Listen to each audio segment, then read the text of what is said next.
வணக்கம். அண்ணன் சீமானா, தோல்வி வீரனுக்கு வெற்றியும் தோல்வியும் சகஜம் நீங்கள் தான் சொல்லி கொடுத்தீங்க, ஏற்றுக்கிறோம்.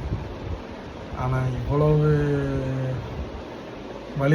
வழி தாங்கி நிற்கிறேன்.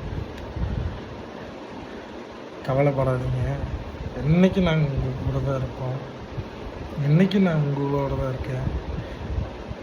என்னுடைய பயணம் இரட்டை மெழுகுவர்த்தி சின்னத்துலேருந்து என்னோடய பயணம் இருக்குது. நாங்களும் எவ்வளவோ முயற்சி பண்ணோம் திருப்பூரில், இனியும் முயற்சி பண்ணுவோம். உடல்நலத்தை பார்த்துக்குங்க.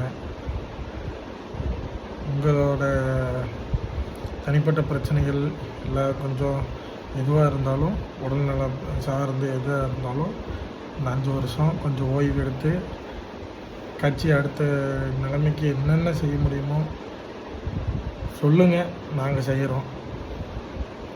அதே மாதிரி இந்த போராட்டம் மக்கள் அவங்களுக்கான தலைவரை தேர்ந்தெடுத்திருக்காங்க. அப்போது அவங்க தேர்ந்தெடுத்த தலைவர் என்ன செய்கிறாருன்னு நம்ம வழி விட்டு பார்க்கணும். மக்கள் அவ்வளோ பெரும்பான்மையாக போட்டிருக்காங்க வாக்கு. பார்க்கும்போது மன வேதனையாக இருக்குது. ரொம்ப வழிதாங்கி நிற்கிறோம்.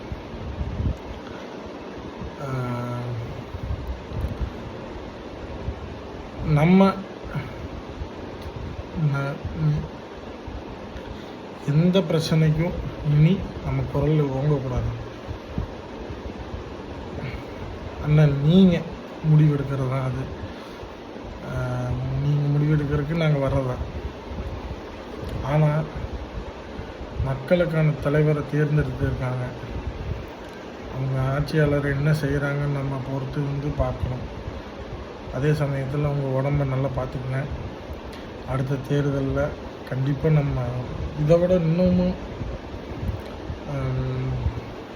நேர்மையாகவும் உண்மையாகவும் இதை விட இன்னும் உழைப்பை போட்டு நம்ம உழைப்போம். நான் கடைக்கோடி ஒரு தொண்டை. அது எப்படி எதுவாக இருந்தாலும் நம்ம கட்சியில் ஒரு உறுப்பினராகவே இருந்தாலும் அவங்களும் ஒரு முக்கிய பங்களிப்பாளர் தான். அடுத்த கட்டத்துக்காக தயார்படுத்திக்கிட்ட என்னைய நீங்களும்